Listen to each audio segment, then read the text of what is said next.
what's up? This is Chris Wild.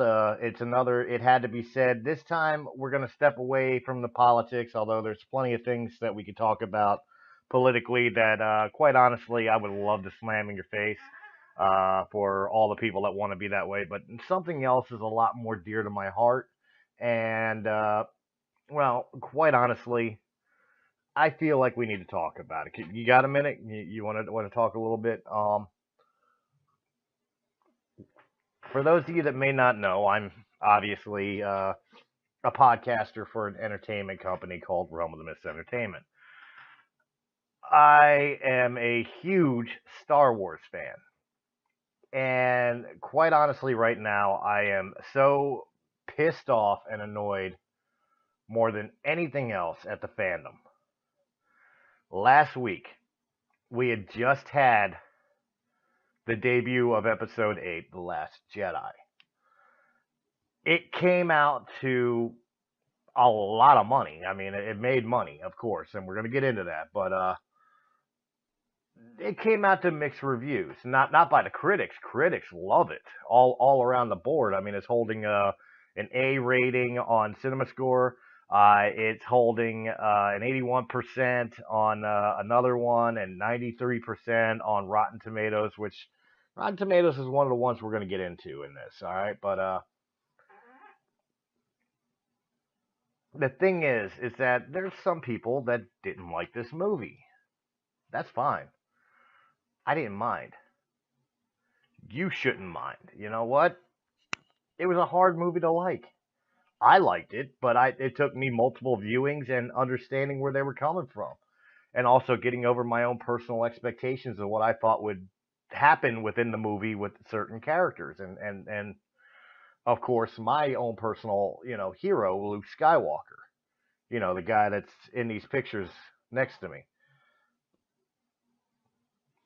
Once I put that type of stuff aside, it was a really well done movie. And that's not saying there's not things in it that, I wouldn't have put there. No, quite honestly, there was plenty of things I didn't like about this movie. But to me, they were nitpicks compared to the overall. And so I gave it a very high rating, a higher rating upon multiple viewings of the movie. My opinion of it changed after I saw the movie multiple times. And that truly and honestly helped with the overall gist of the movie to me. So why are we here talking about it? If I liked the movie and I'm okay with some people not liking the movie, why are we talking about this? It's very simple. There has been a petition going around because some people, their parents never told them that their voices don't really matter, that their opinions aren't worth that much, and nobody gives two shits about their feelings. There are people who have bothered to turn around and release a petition on change.org to strike Episode 8 from the official canon. Now, I'm going to read this to you word for word, okay? So you guys bear with me here, all right? This guy, Henry Walsh, from Avondale Estates, Georgia. I thought Georgians had bigger balls than that. States, Star Wars has long been a story about two things, the Jedi and Luke Skywalker. First and foremost, you're wrong. Star Wars is about the Skywalker family, but there's so much more to it than just Luke. Okay? In fact, if you want to look at the original six-movie saga, it's really the story of Luke, or excuse me, of Anakin and his redemption through Luke. But it's Anakin's story, it's not Luke's. Luke is actually the supporting actor to Anakin. And it's not really about the Jedi, unless you want to count the Jedi's downfall and then reemergence. It's about the redemption of a fallen man. That's what it's about. But I digress. We'll get over there. After over 260 novels where we could follow the adventures of that great hero, Walt Disney Company decided to strike all of that from official canon and wipe out 3 decades of lore. Really? All right, let me address this one for you again real quick. Yes, there's 255 official EU Legends novels. And yes, Disney turned around and looked at the majority of them and said these are pieces of shit and they're stricken from canon. For two reasons. One, there were some great stories within the canon, of course, and they're going to cherry pick characters and some of the storylines from those books and bring them into the current canon. They've already done that with Star Wars Rebels and like Tarkin, and even brought Timothy Zahn back to write a brand new Tarkin book, which was a huge success, and is going to be releasing a second Tarkin book. So, I mean, where have they destroyed the EU? They got rid of things like Rogue Planet. They got rid of things like Chewie getting crushed by a moon. They got rid of the Yuzan Vong, at least for now. Where's the big deal? Look, I hate Disney so much, I'm just going to talk about anything we had before Lucasfilm sold to Disney. That's fine. But let's be honest here. Oh, and out of those 255 novels, maybe half of them actually deal with Luke Skywalker. Actually, not even. I would say maybe 35% of the books deal with Luke Skywalker, and even the time frame of Luke Skywalker. A lot of the books take place in the Old Republic or before the rise of the Empire, like the Clone Wars era. They're not all about Luke. Luke wasn't alive then. Then, of course, there's other books that take place far into the future, dealing with Luke's descendants, long past. Han and Leia's great-grandchildren. There are books spanning many, many different time areas of Star Wars. Now, the one thing I will give you is they usually do kind of center around the Skywalker lineage. I'll give you that one, but we'll get to that in a minute. We were excited to see Episode 8 to see how our heroes' lives turned out since you took away what we knew. We saw the death of Han Solo. We saw less than a minute of Luke Skywalker. He's referring to Episode 7. Episode 8 was a travesty. It completely destroyed the legacy of Luke Skywalker and the Jedi. It destroyed the very reasons most of us as fans like Star Wars. Did it? Did it really?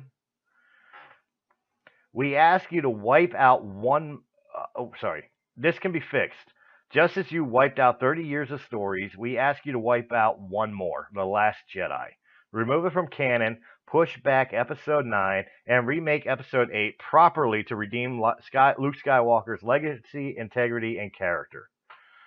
We stuck by you when you did things that hurt us before, so we ask you now, please don't let this film stand. Don't do this to us. Don't take something so many of us loved so much and destroy it like this. Let us keep our heroes.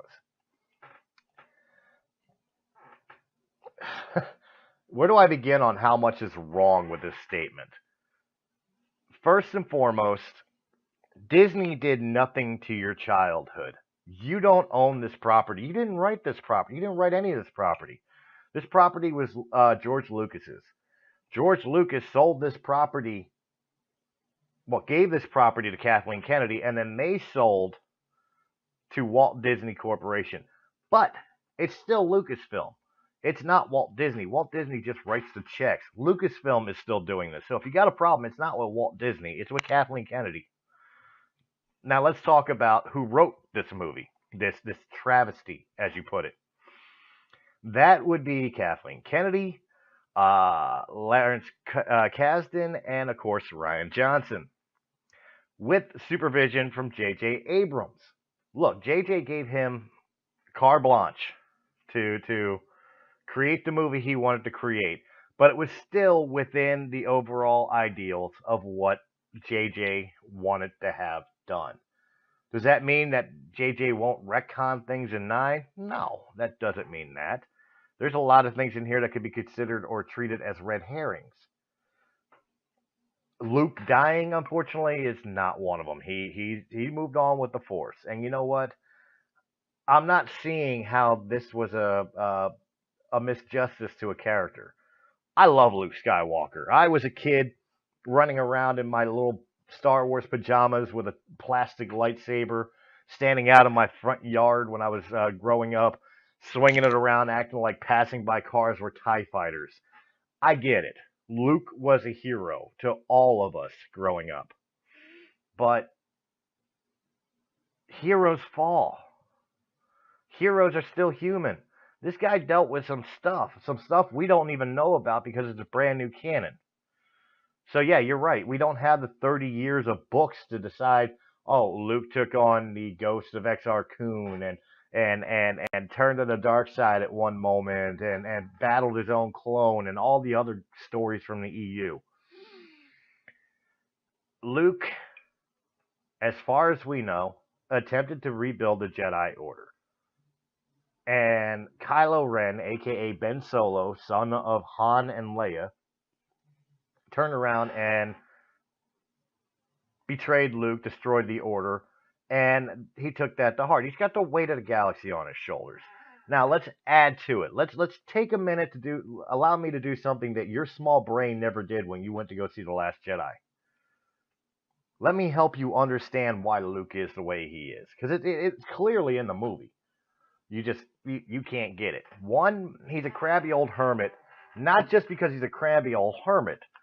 They didn't change him from The Last Jedi, Force Awakens to The Last Jedi in 2 seconds of him standing on that hill. There's a reason he was dressed in white and then changed over to his little work moccasins right away when Rey showed up. Luke was happy and content. Well, not happy, but he was content in spending the rest of his life on this island, living as a hermit, cut off from the Force, ready to die. He became crabby and irritable and gross with like milking that 4-titty sea cow thing for green milk, because he was trying to make Rey go away. He didn't want to deal with Rey. He didn't want to deal with the problems of the galaxy. Now, yes, was Luke being a little selfish and down in self-pity? Yeah, of course. What was the reasoning behind it? Well, as we learn in the movie, one, he had a moment of weakness. When he started feeling the dark side and Snoke's influence within Kylo Ren, he had a moment where he said, I've got to stop this evil before it manifests.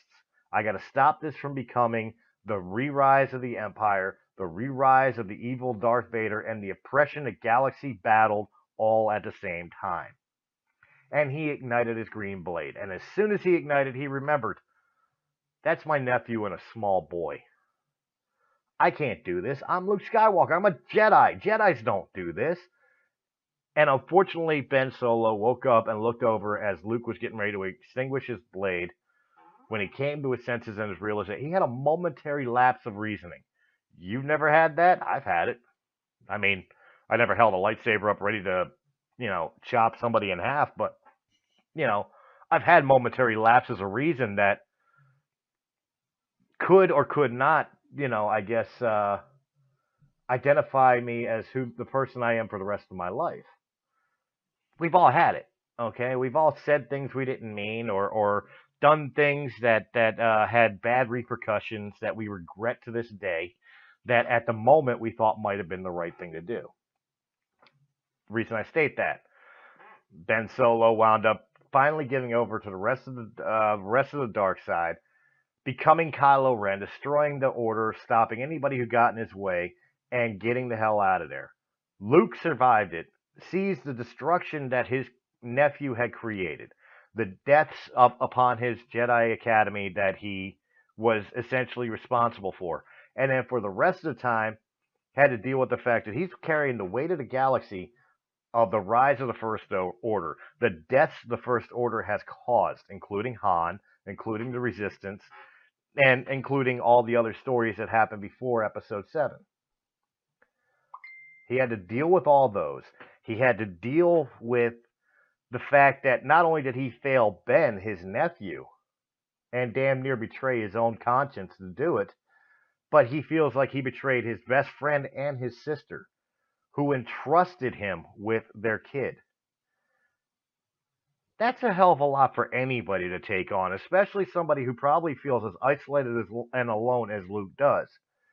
Remember, what's the shit that Luke has faced? He watched his aunt and uncle burn to death, watched his mentor die at the hands of his father, lost his hand to his father, had his world turned upside down when he was revealed that he was his father, damn near turned to the dark side to beat his father, and then damn near died standing on the belief that his father may or may not try to save him.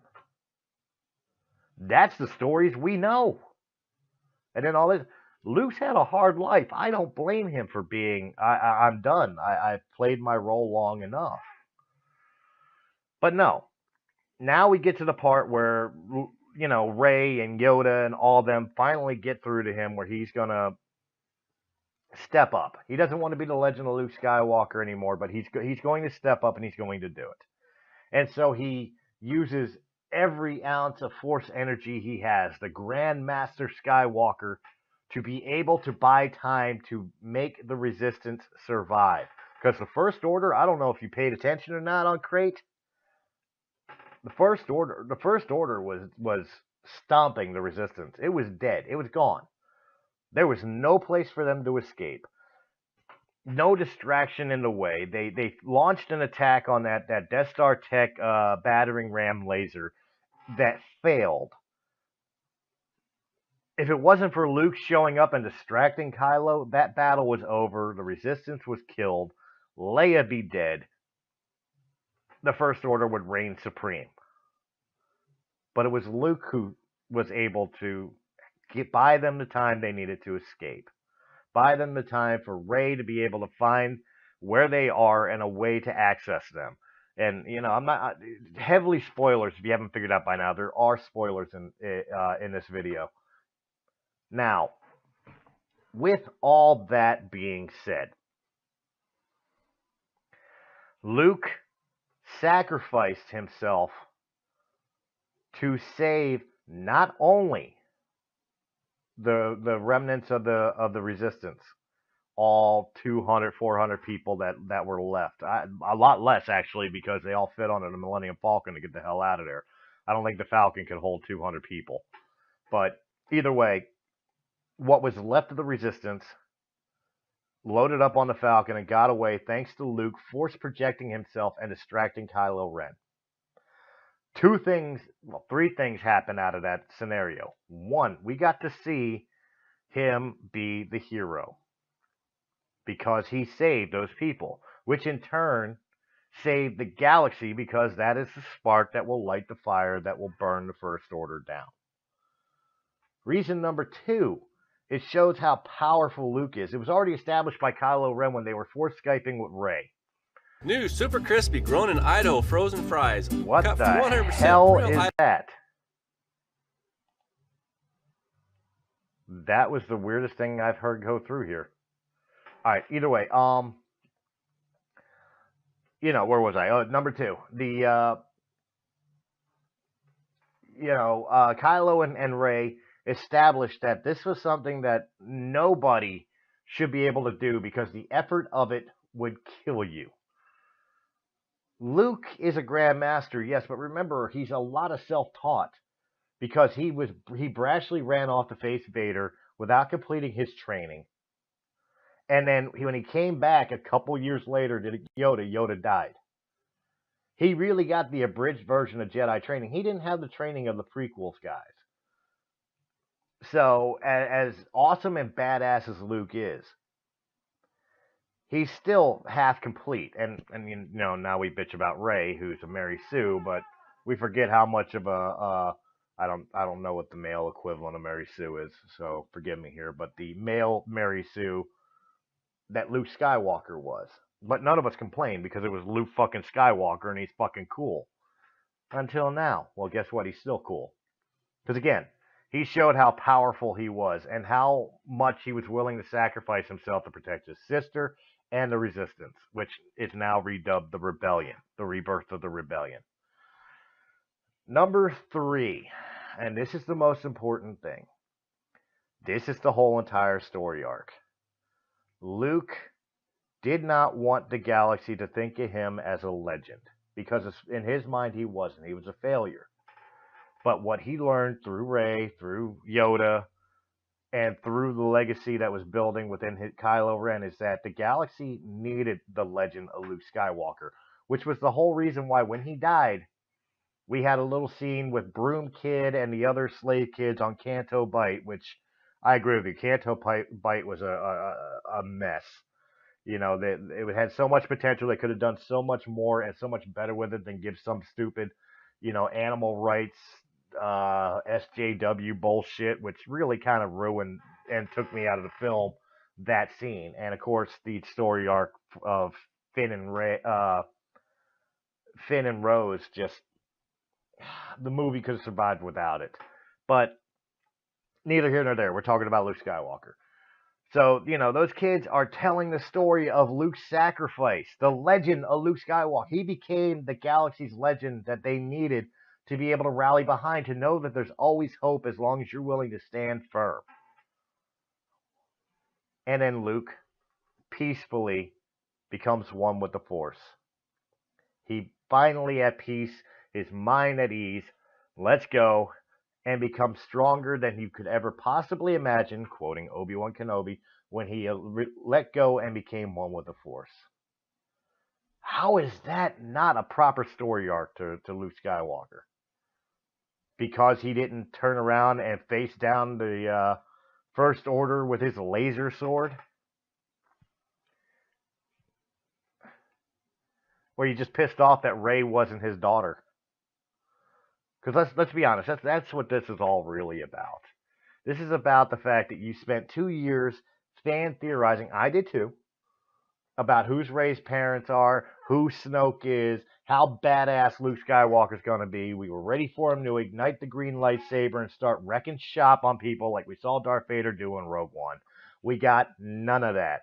To quote Luke himself in the preview of the movie, none of this is going to turn out the way you think. And it didn't. But here's the difference between you and I. There were some things that disappointed me. There were some things I absolutely loved in the movie. But overall, I was able to let go of my ego and let go of the fact that I didn't get the answers I was expecting or looking for.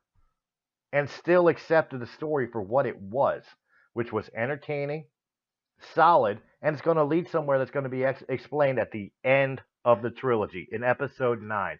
Things that were not tied in yet will be tied in 9. They will wrap it up. Look, I'm not telling you have to like this movie. You don't. Movies are art. The same as music, the same as art. Art is subjective. You don't have to like it. It may not suit your palate. That's fine. But to turn around and try to demand to Disney and to Lucasfilm to retcon a $300 million movie that they spent months filming and then more months editing together and adding the CGI and all the special effects and everything else, the money spent in the campaigning and the marketing of this film, you expect them to just, throw it all away. We'll redo this from scratch because one fan wasn't happy, or at this point, 40,000 fans weren't happy. 40,000 out of millions of Star Wars fans. Let's argue this point. As of December 22nd, 2017 at 10:12 a.m. Pacific time, box office for Star Wars The Last Jedi soaring to $650 million worldwide. $650 million. The movie's not even 2 weeks old yet. Well, actually it is now 2 weeks old. And is damn near at the billion mark. It's had the second largest opening of all time domestically, just under The Force Awakens. You really think Disney's going to just throw that away, to pull it from theaters because you're unhappy? You think your petition's going to mean shit? No, it's not. You're an idiot. And speaking of idiots, let's go back to my point about people liking or disliking certain things. It's fine that if you love this film, sing its praises. If you hate this film, bash it all you want. But don't bash the fan base. This is what's pissing me the fuck off. If a critic like myself and I'm not even a real critic, I'm just an internet guy. If a critic like myself says we like the film, oh, we must be under Disney's payroll. Oh, I'm looking to get to the red carpet for a premiere or something like that. I would love that shit, but Disney don't give two shits about me at all. Lucasfilm don't give two shits about me at all. They don't even know who the fuck I am. I get nothing from them. I'm just a Star Wars fan who saw a Star Wars film and understood what that Star Wars film was and enjoyed it for what it was. Okay? But you see that on the critics, and then you see the fan base. Oh, if you like this movie, you're just a Disney fucking fanboy. You're not a real true Star Wars fan. Who are you to decide who's a Star Wars fan? I know great Star Wars fans that are EU and original trilogy purists. I know I know Star Wars fans that, true Star Wars fans that are prequelists, love the prequels, love them more than the originals. I know Star Wars fans that like this new trilogy. I know Star Wars fans that like the cartoons, and that's it. Guess what? I even know Star Wars fans that like the holiday special. And then I know fans like me who like Star Wars, period. I like the originals. I like the prequels. I like the new sequels. I like the spin-offs. I like the cartoons. I like the comics. I like the books. There's some things I like better than the others. But overall, all in all, I like Star Wars. Am I a true fan? I must be. I buy everything Star Wars. I read everything Star Wars. I listen to everything Star Wars. And I watch everything Star Wars. With a love and wonder of a person who fell in love with this franchise as a child. And remembering that this was made for children. Guess what? I'm 40 years old. The original trilogy was made for me. The prequels were made for the next generation. This trilogy is made for they're made for my kids. That's what this generation for. Rey, BB-8, Poe, Finn, Kylo Ren.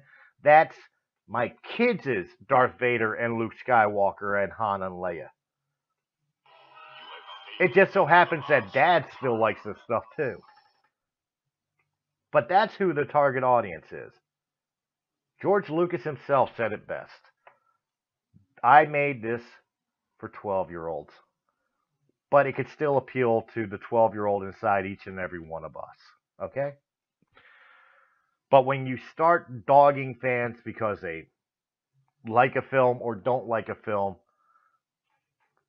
questioning whether their fan base is legit or not, bashing them and trolling them on the internet, which is, the dumbest thing on the freaking planet. A bunch of keyboard tough guys, that wouldn't say half the bullshit they say if you were standing right in front of their face because they would have no more teeth left.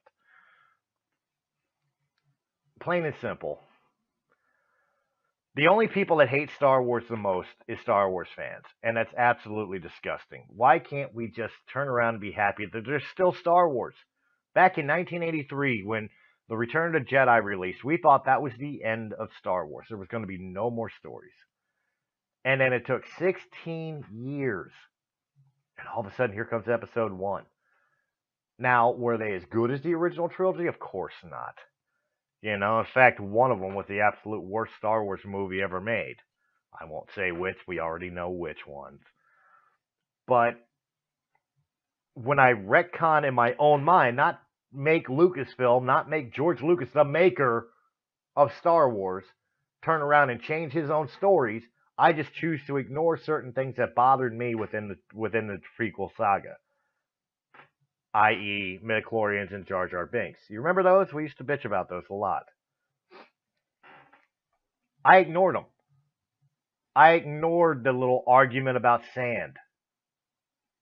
Guess what I got when I did that? Enjoyment from the prequels. I got to see great character development in Sheev Palpatine and the arrogance of the Jedi Order, and even a brilliant performance from Ewan McGregor as Obi-Wan Kenobi, and even Hayden Christensen as Anakin. Oh, I said an unpopular thing, but look at it for what it was.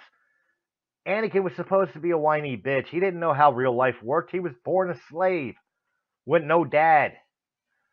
Then he was swept up into the Jedi Order, told how special he was. And that arrogance came through, along with the whininess, because he's a spoiled brat. He was a millennial. He's you guys. You guys that are sitting here bitching and moaning and mad because you're not getting your way. That's what Anakin was. That's what turned him to the dark side. It was beautiful character development. It may have had rough dialogue, but George Lucas was the first one to say, I'm not a writer. I'm not a dialogue writer. I'm not a speech writer.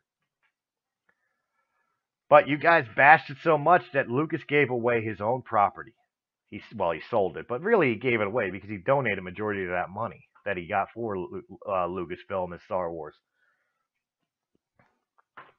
He had another trilogy planned out that never got to come into play because you guys bashed the prequel so much. So now here we are. We got a brand new Star Wars for a brand new generation. And for the kids within all of us, as I said. And what happened? Now we forgive the prequels, right? Now we forgive George Lucas because Disney's shitting all over our childhood. Oh my God, they're destroying everything. How dare they? How dare they come up with porgs, Ewoks, Jar Jar Binks? How dare they have a Mary Sue character like Rey, Luke Skywalker, Anakin Skywalker, a whiny bad guy, and a kind of emo bad guy, Anakin Skywalker. Like, Force Awakens was too nostalgic for you. Too much like the original movies. You wanted something new and original and different. So you get new, original, and different. Now you shit all over it because it's nothing like the Star Wars you're used to. I hate the Star Wars fan base. I do. I love Star